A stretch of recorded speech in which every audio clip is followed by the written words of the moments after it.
Hello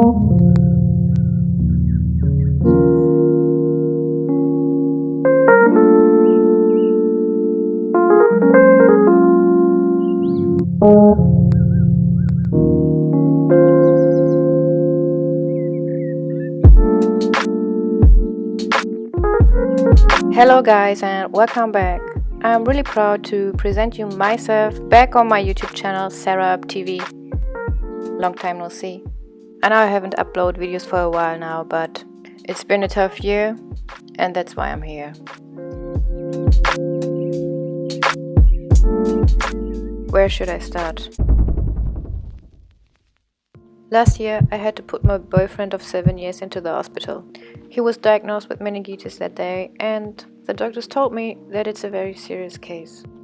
After 2 months intensive care unit at the hospital and 4 brain surgeries, we still didn't even know if he's even gonna make it.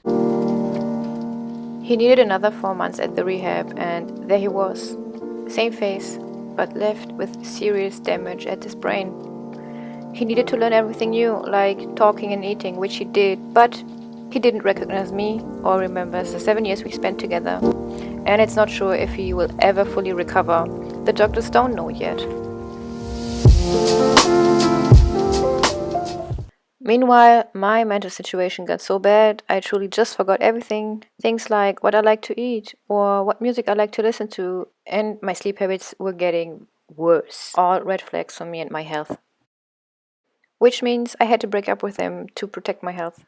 But seriously, how to break up with someone who is physically there but mentally gone? I mean, life, what the... Are you kidding me? But I did what a strong woman had to do in this situation. I broke up with him without having the conversation about it. And I just left. And guess what?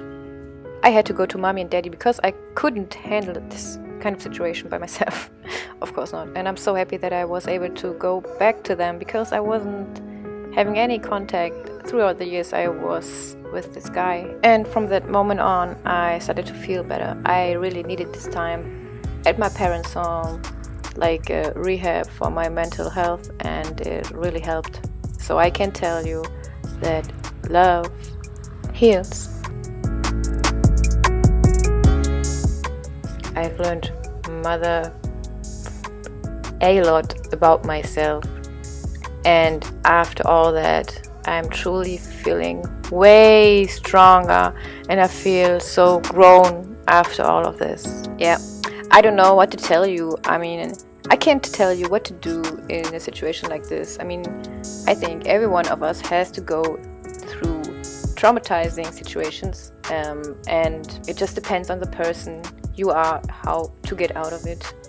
But this experience, no matter how sad it is, made me so strong, guys. My life has completely changed and I made it all by myself. Anyways, this was my story about pain and loss, and I hope I'll see you guys next week again, because I'll be back on here. I'll be back making videos and showing you some DIY hairstyles. Thanks for watching, and don't forget to subscribe and follow me on my Instagram for recent updates and TikTok. See you next week. Love you, bye.